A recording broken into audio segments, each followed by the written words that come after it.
who's juniors and who's seniors? Nikki, you can have your seat, that's fine. Joshua, you want to come up here? This is the first year we've ever invited juniors. They're fresh in the program. And so we thought it would be interesting to hear their perspective. But the seniors they're in the thick of it. They can tell you, you can talk to them about college, you can ask them anything. They came to get interesting questions.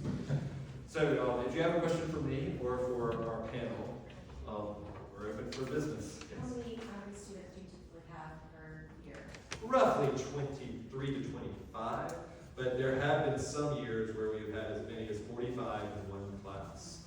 Yeah. So right now there's 23 seniors, I can tell you that. How many juniors?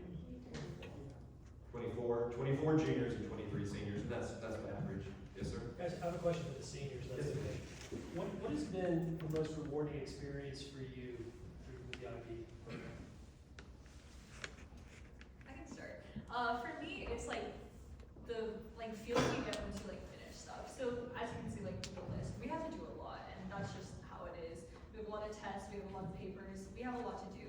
So being able to get through that and finally be done with it, finally turn something in, finish something is a good feeling, and I think that's a good motivation for a lot of us.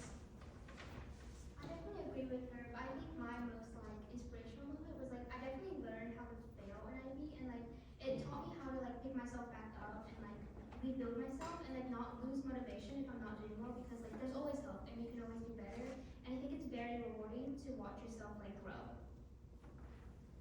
I think for me, it's kind of the anticipation of getting to incorporate your passions and your interests into whatever you decide to do, with the papers and projects and all of that. You can literally do whatever you want with the paper, well, not whatever you want, but you can incorporate your passions into whatever you do, and the anticipation of being able to do something really exciting that you're passionate about is very rewarding. I think for me, it was completing my mathematics IA. It was the first real big math project I've done, and it kind of just made me realize, oh, this is what I want to do with my life. But other Emily said, completing those big projects like the extended essay or the history IA, just turning in that hard copy piece of paper, just realizing, okay, wow, I just did a huge task. It was incredibly rewarding. For me, similar to what Nikita said, I actually love doing the papers because you get to do what you want. So for example, my extended essay is on rocket nozzles because I like that kind of physics thing, that kind of science thing. So getting to do what you love and working on that in high school is really rewarding. I think the most rewarding part is just being set up for later in life. In IB, you do so much reading, writing, researching. It's unlike anything you'll have in AP. So I think knowing that I'm set up for college, medical school, any kind of post-high school education, it's just the most rewarding part.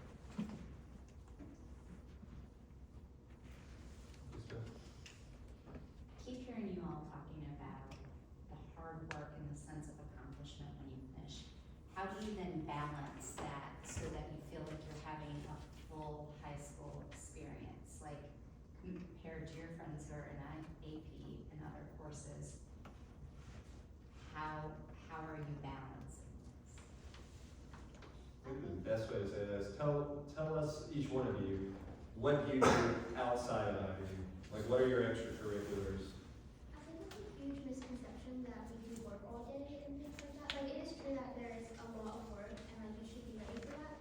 But I had time to dance and join the track team that junior year, which was a new thing for me. And I was so excited to try that out. But I think major thing is time management. And there were at some points, being really honest, where I wasn't going to bed until 1 a.m. at night. But that would have been helped if I had better time management skills and really taking advantage of your weekends. To add on to that, beyond just time management, I know Mr. Thompson touched on it in his presentation, but in the IB program, we do actually get very close. I'm sure that's a really cliche thing, right? But it's true that it actually happens. Especially last year, I know we hung out a lot. We would have parties and stuff like that for the IB kids. So we still have that kind of social life both within IB and outside if you just manage your time well. Emily and Nikita are great debaters. You all participate in debate. What are other activities that you do in addition to IB? You can have a life, I guess is what I'm trying to argue. Jack, what are some of the things you're involved parents that just go to Civil Air Patrol at the airport. It's kind of like a JRTC program. So you have time to do those things outside. It's not like you're completely isolated in a bubble because you can still take those AP classes and see your friends all throughout school. So it's like a kind of like a group you're in, but it's not exclusive. I know for me, I was able to keep the social life for like throughout relatively regularly throughout like the 2 years.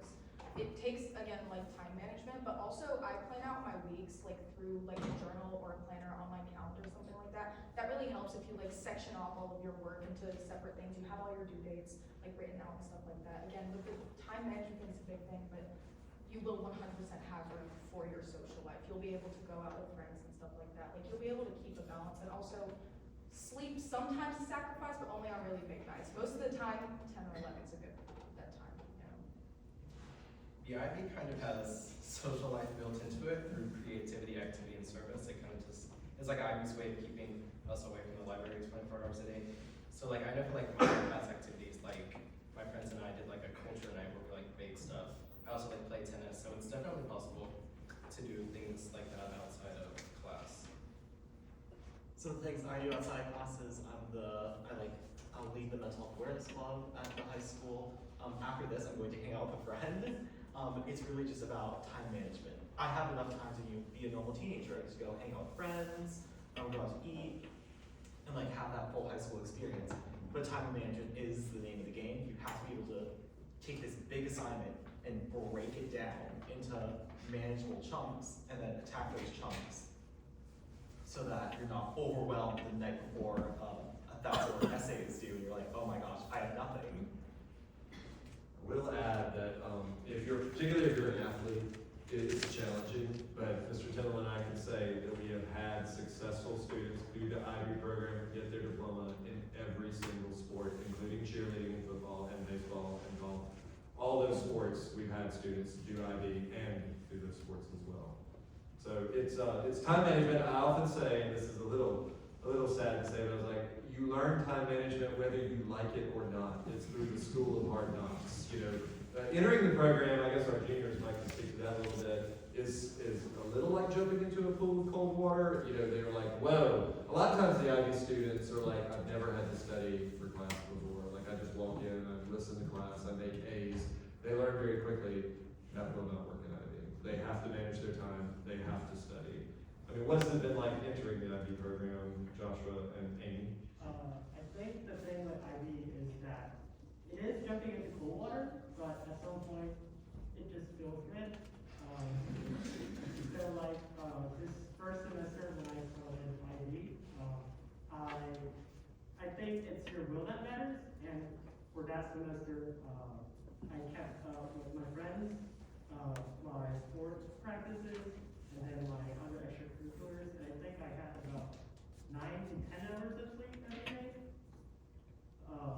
So I would say that a decent sleep schedule is absolutely manageable.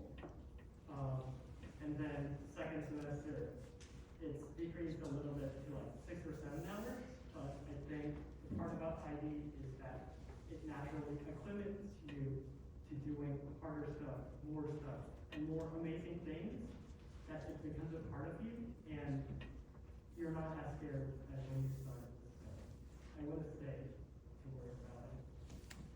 Well, I would say the same thing, but for me, like, it was a bit harder because, okay, so in 10th grade, I took a lot of AP courses, and there were a lot of, like, homeworks, and it's like, I would just finish them, and I would study them, and I would take the test, and that's it. But then for IB, you have, like, a lot of writing, which takes a lot of time, and you just have so much work, and I'm not, like, a person that, like, breaks up work. I just do it the night before and, like, log in, and so it was a bit hard that part, but I'm still getting used to it. But I feel like if you definitely like prepare yourself to take the IB program, then like I feel like getting into it is a bit easier. And if you're like willing to actually stay up and finish it, like get some energy drinks and buy some from Walmart and just drink it up that night, and you'll be perfectly fine.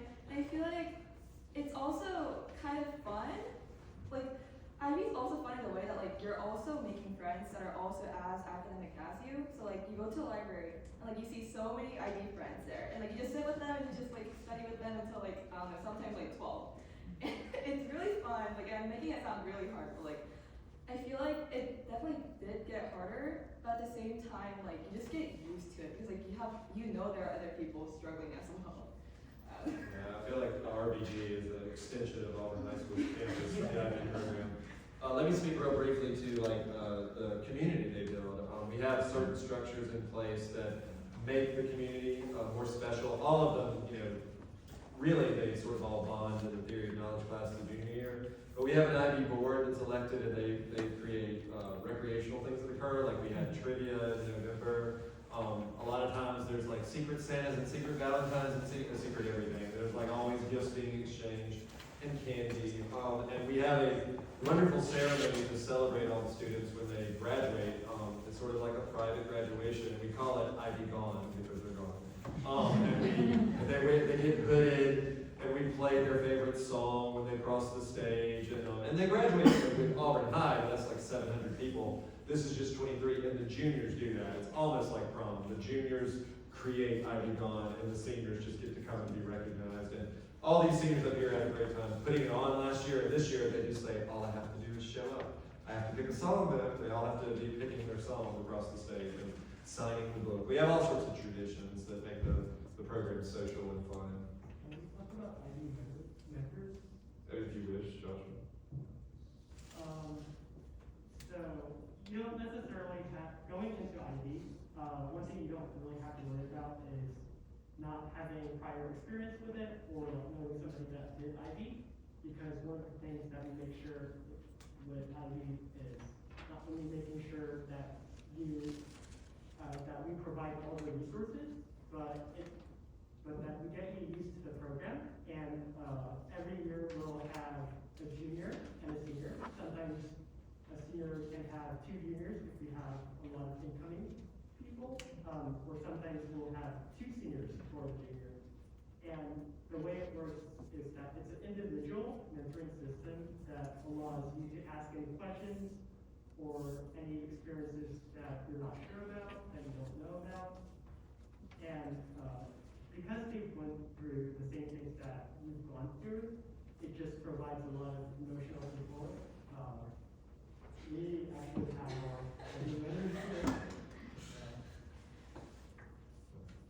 Can I add on? I'm sorry. Can I add on to that? Oh, sure.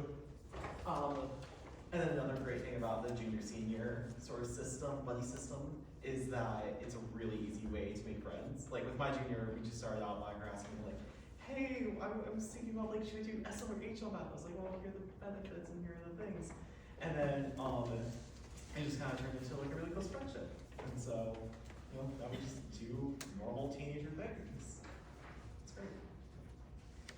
Okay, so I was wondering, like, what is your motivation whenever you feel like beat down? Like you have 2 or 3 assignments that are really just like pounding on you, and you're just like, gosh, I just can't do this. Like, how do you overcome that and like push through it? And you may not make a great grade on them, but like, how do you kind of get back up from that and like continue on, even if you just feel like totally and utterly just crushed?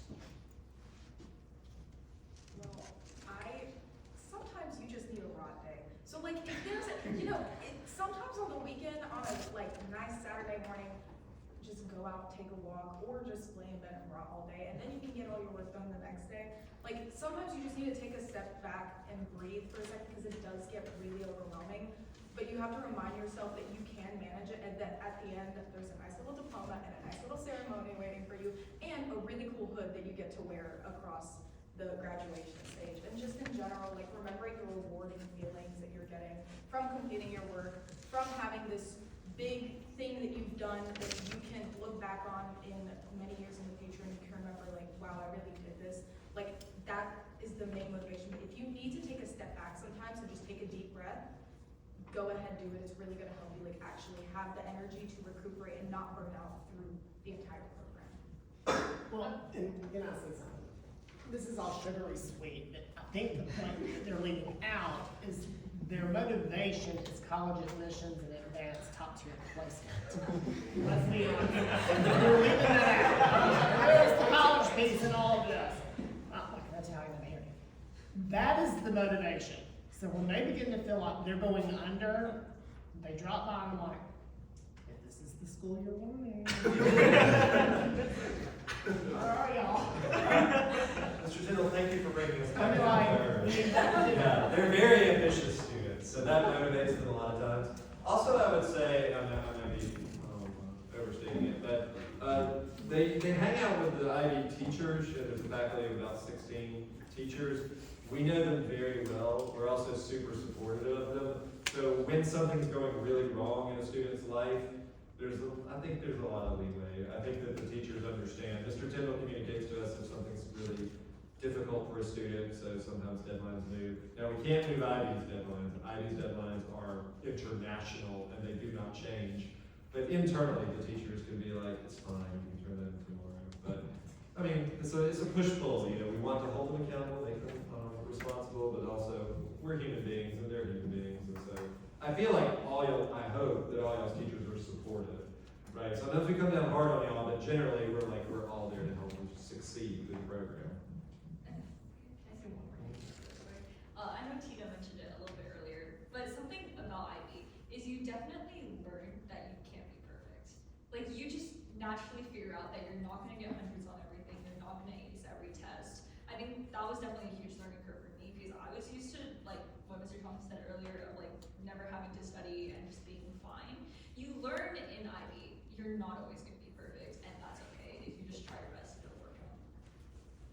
I think, sorry. I think IB really taught me to prioritize the learning instead of the grade because like the numbers look good and they feel good because you feel accomplished. But at one point I took like a really big fall in one of my classes and then like being able to like learn how to pick myself back up and like prioritize the learning instead of always looking at the grade was a huge motivation for me because I knew that like all the hard work I was putting in was not just watching the numbers, but it was also like watching myself become a better learner and being able to like rebuild myself after taking a big fall like that. So for the seniors, do you feel like the IB program has made your college admissions easier? Have you gotten better offers from schools? Like, I mean, like Mr. Tyndall said, that's right. I think it's definitely helped everyone a lot. Something I will say is all the like papers and everything that we write do honestly help with college admissions for like two main reasons, right? One is obviously we're better writers. We have so much practice doing it that when you have like 50-something supplementals lined up, it's like, it's okay, we'll be fine, right? But also, content-wise, IB gives you so much to write about. A lot of colleges in their like admissions process will ask you like, have you done any research? Like, do you have any experience with stuff like this? And like, yeah, we have like a 4,000-word research paper that we just wrote, or we have individual research papers for every single class that we wrote. So that really helps us there as well. I would say the community aspect of IB also really helps with college admissions because your IB counselor is also the college counselor, and you can just like pop in and be like, "Hey, Mr. Tyndall, I got into John Doe University," and be like, "Yeah, good job." And then he like takes you through every single step of the college admission process. Like literally, the first day of your senior year, he'll be like, "Hey, I need a copy of your Common App essay. Let's talk about this. Let's get on it." And so, and then like having teachers, you know, like Mr. Thompson and our IB history teacher, Ms. Wheeler, just like really close teachers that we like talk to about college admissions and like talk to about college in general has been incredibly helpful. I think also like the peer community helps you a lot, not just like everybody else is also trying really hard to like get into these top tier institutions, but also the fact that like if you ever have a question and like you're too scared to ask somebody else, you should never be scared of Mr. Tyndall. He's always he's wonderful at what he does. He's always gonna come in clutch for you. But like also your peers are like trying to do the same things that you are. So if you're encountering a challenge, you can go to them and ask them about that challenge. You can like complain together about how awful the process is because it does get hard sometimes. But you have that like sort of supporting community that's really helpful and obviously amazing faculty that do everything and more than you would want. Once a student enters the IB program, they become a part of Mr. Tyndall's caseload. That is his only caseload, are the IB students. So he knows them very well. It's very common for me to walk by Mr. Tyndall's office and see an IB student sort of getting a pep talk before an interview that they're about to have with college and maybe some practice questions. You know, that's what a counselor does. And Mr. Tyndall is, I think, particularly a valuable resource for writing counselor letters. The IB teachers, because I work with them 2 years, like I know all of them as juniors, I work with them as seniors, I'm also the coordinator. We write, I think, very good rec letters because they're very personal. We know them personally. It's not just, oh, here's their resume restated in paragraph form. Oh, I wanted to do something. I wanted everybody, all the seniors, will y'all go down the line and tell us the subject area of your extended essay and generally what it's about or the question that you answer, just so they can hear the variety of things that students write on. Tina, what's your story? I did environmental systems and societies, and I was testing if mushrooms or mycelium specifically can be used as a biosensor to detect lead. My subject area was physics, and I simulated different rocket nozzles where you increase the diameter at the exit, and then you can measure it in like this thing called computational fluid dynamics, where you see how the fluid moves out the nozzle to see how that affects the crust. So I didn't say that. My subject area was chemistry. I did polylactic acid, which is a type of plastic, and I looked at different factors like pH, temperature, surface area, and time, and looked at how that would affect degradation. My subject area was biology, and I wrote about what ratio of alpha amylase to glucoamylase was most effective in hydrolyzing starch. My subject area was also biology. I wrote about the feeding color preference differences in American painted lady butterflies between their larval stage and their adult stages. My EE was in environmental systems and societies, and I examined how traffic impacts water quality. And so I just ran around town picking up water samples and testing them for phosphate for like a month, and then the results. It's a lot of science. They're all science. I didn't realize they were all science until they said it. But there's a reason they're science. A lot of them are going into science for their future. So for their extended essays, I often tell them this. I'm like, well, you can do something that you know you're not going to do in college. For example, I had a wonderful engineering student that graduated from Auburn, and she knew she was just going to do engineering all through Auburn. She was like, I love Christopher Nolan's films of the Dark Knight trilogy. Well, I'm going to write on the Dark Knight trilogy because I'll never write a paper again on that particular thing, because she knew she would do engineering. But the other thing I tell them, I was like, well, like Emily said, what if you're in a college interview and they want to know about your research and you want to go into science? That's why they all choose science, because they're like, I have done research and I can show you what they've done. So it's up to them what they want to do. We have music papers. I'm sorry? What do each of them plan to do or study? Well, let's hear it. Biomedical engineering or chemical engineering? Physics. We're all engineering. I'm chemical engineering. Neuroscience. Biology, maybe on a pre-vet or pre-med track. Mathematics and a minor in history. But I will tell you, like, they're super science, but they are super fun in discussion. I teach them English. I taught them the philosophy class, and all of them are fun to talk to in a humanities way. So they're not just math science. Do y'all have any other questions about the IB program, the experience of the students? I'd like to know if you can comment on on average, how many hours a week outside of school you devote to academics in order to fulfill the requirements of the IB program. Just an idea. I would say I probably average like 2 to 3 hours every weekday max. I'm the type of person that like not just like sleep over my grades. So it's like if it's like 10 p.m. and I'm not done, I'm just gonna go to sleep. Like and I'll just take me out. And then weekends, you pretty much, Weekends? occasional on weekends or. Yes, a little bit. Weekends is kind of where I do those like bigger projects, like the long-term projects that you kind of have to break up and do over time. Whereas on the weekdays, I'm more focused on, okay, what do I have to do by tomorrow? I spend about 15 to 20 hours a week on swimming. Say for me, probably 20 to 25, but that varies a lot based on like what stage of the IB program you're in, because sometimes you're working on like huge projects and those students ultimately require more. I definitely say it varies based on where you are in the year. Like first semester for the seniors, the teachers had it pretty light because they knew we were going through the college application process, so I was definitely studying a lot less then and devoting more time to college apps. But now that we went through the second semester and there's a lot of IB deadlines piling up, I'd probably say 3 to 4 hours every day.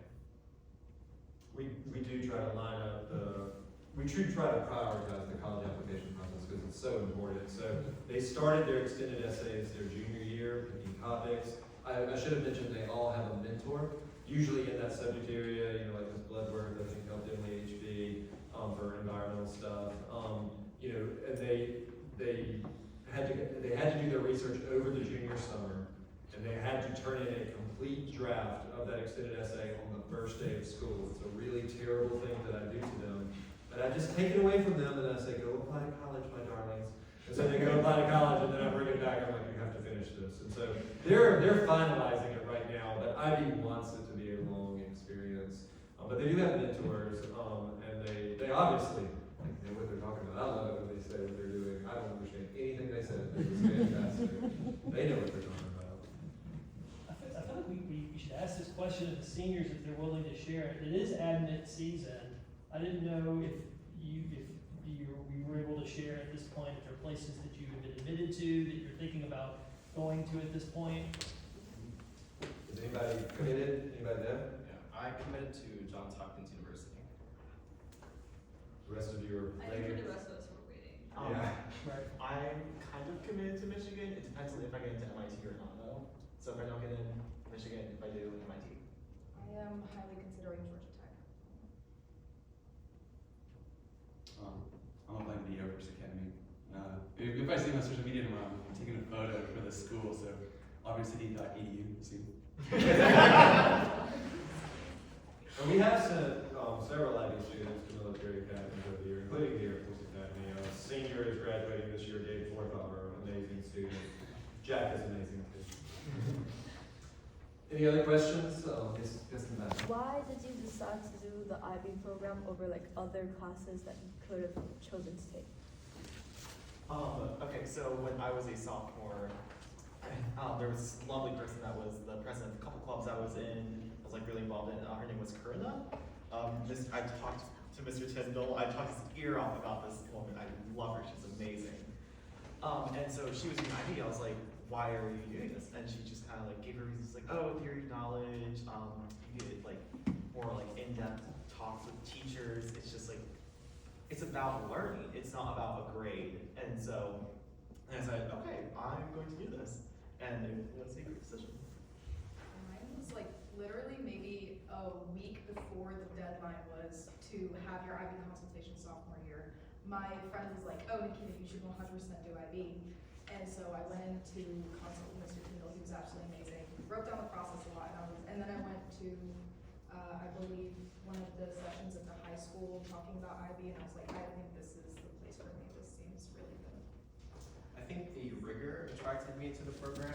All through 10th grade, I had never found anything that really challenged me, and I wanted something that was going to like enhance my transcript, but also push me to be my best. And while junior year was kind of a struggle, I think that it's been very rewarding. For me, I actually came to this like exact meeting situation when I was at the junior high, and I was really interested specifically by like the kind of interdisciplinary factor of it, like it basically forcing you to be a well-rounded learner and basically forcing you to like do everything. Because I always thought like I was a STEM kid, so the fact that it would force me to kind of look into the humanities and be aware while also still getting to do STEM was really appealing to me. So that was mainly for me. I had like 3 reasons I wanted to do IB. The first reason was I think I'm going to do a lot of work as like a professor in college. That would be a super cool job, in my opinion, that I want to do. So getting into this now is going to like see like, do I really want to do this? And then my second reason was because all my friends did it, and I was like, yeah, let's hop on, let's go do it. And it was really, it's been really fun. Also, my older brother did it. And then the last reason is Mr. Tyndall is like a bajillion, gazillion times better than all the other. So he's incredible. Like he's gonna help you so much, especially because I'm the eldest of 3 siblings. So I'm like the first. Yeah, I'm the oldest of. Okay. I have a brother that's 10 years older than me, so he doesn't count because he's been around. So, and the game's changed since then. The game has changed. So having a certificate to walk me through plugging the missions has been really helpful. Those 3 reasons. I actually did not think I was going to do IB. I was like committed to not doing it, but then last minute, I feel like I would have regretted it if I didn't do it because like, why not? Like, what's the worst that can happen? And like for the experience and for the community / the friends. I'd say definitely don't let anything here at the junior high dissuade you from doing the IB program. I know I had like 2 teachers when I was in 9th grade tell me that the program is like useless, but then I had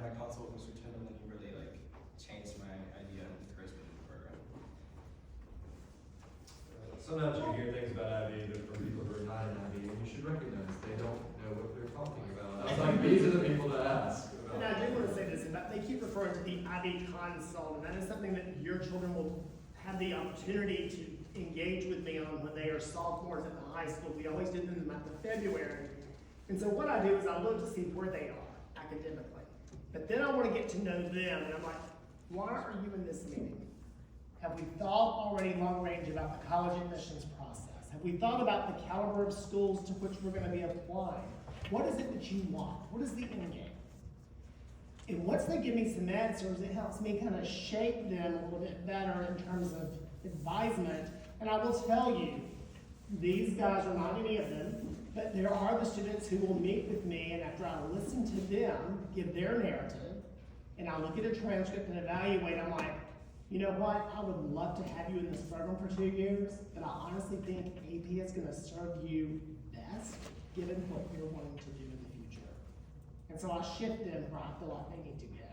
It's not about, oh, it's all gonna be IB or, Mr. Tindall will disappear. That's not how it works. But these guys are extremely successful at what they do. So, yes ma'am. So for these two, they're 8th grade, what is the process between, for 9th and 10th grade that they need to be doing? They need to be taking all advanced classes if the IB program is what they decide they want to do. Well, let me just say, to all the way up to IB or to go into a full AP program, in 8th and 9th grades, you need to be taking care of those, what I call those mediocre requirements. Health, career prep, PE. Get them out of the way before you get to the high school if you can. Yes, we can maneuver and manipulate and make it happen, but it's going to give you so much more flexibility if we can get those knocked out early. Then in your 10th grade year, depending on what happens with your math thing, I know you take a placement test and all this math. If there is a way that you can finish 10th grade year, having had chemistry and pre-calculus done, you have the best of both worlds moving forward to pick and choose the best program for you. What do you think about the advanced classes? Is that what they need to do? I think they're important. I think if anything, it's just college prep. I mean, all of you are going to go to college, hopefully. Even if you start at Southern Union, you're still going to want to be prepared. And so the more rigor you take in high school, the better off you're going to fare when you get into those college level courses. And again, if you can make sure you take Advanced English 9, take Advanced English 10, take AP European History. It's the on-ramp to that whole world. And then another thing that I suggest is world language. That is one of the largest deterrents for a lot of kids when they meet with me. I can't tell you how many kids I've met with over the last few weeks. They haven't even started their world language sequence. And we have to at least get you to a level 4 in IB. And if you want to do the AP exam, we have to get you to level 5. So French, German, Spanish is important. If you don't start it in grade 8, then at least in 9th grade, if you can at least take one of them, it's going to help you at least get to a level 4 if you decide IB. I'm sorry to have another question. No, go ahead. But about that, in that same vein, so they're both in Spanish 1 in 8th grade. Okay. So next year, I feel like it's not good to skip a year for Spanish 2, but in order to continue with the engineering path that she's on and with, choir or show choir, then you kind of have to put PE off so that you can go ahead and take Spanish 2 and. Well, let me explain that. So as long as you're willing to give June to the junior high, you can always get PE in before graduation. It's just a 30-day thing, right? It is. And my children, Mr. Thompson, bless his heart, he taught one of mine. Mine were not sitting on this panel. They were great kids and they were doing wonderful. They graduated in 2016 from Auburn High. But I had them do the summer PE mainly to get them out of the house. And then they got their friends to do it with them, so it became like a summer camp. They had a ball. You earn a credit in 4 weeks, done. I will say, do not postpone that PE credit. It will catch up to you. It caught up to me, and it's going to be really annoying when it's like the summer before your senior year and you have to do a summer PE class, and it's taking up half your summer. Don't postpone it. Do it now. Do it now. Is what I'm trying to say. Also, summer PE is way more fun than normal PE. Yeah. I highly recommend it. You get to go fishing, you get to go swimming in a pool, you get to go bowling, you play ping pong a lot. I don't know why we play ping pong so much. We did a lot of ping pong. But yeah, I really liked it. I took it even before I knew I was going to do IB, and so I recommend it to everyone that can do it. All right, y'all, well, it's 7 o'clock, so what we're going to do now is I'm going to release you, but if the IB seniors or juniors want to hang out up front, if a student wants to come speak to them, they'd love to talk to the young ones. Mr. Tyndall and I will also just hang around up here. But I do want to emphasize that this is just preview.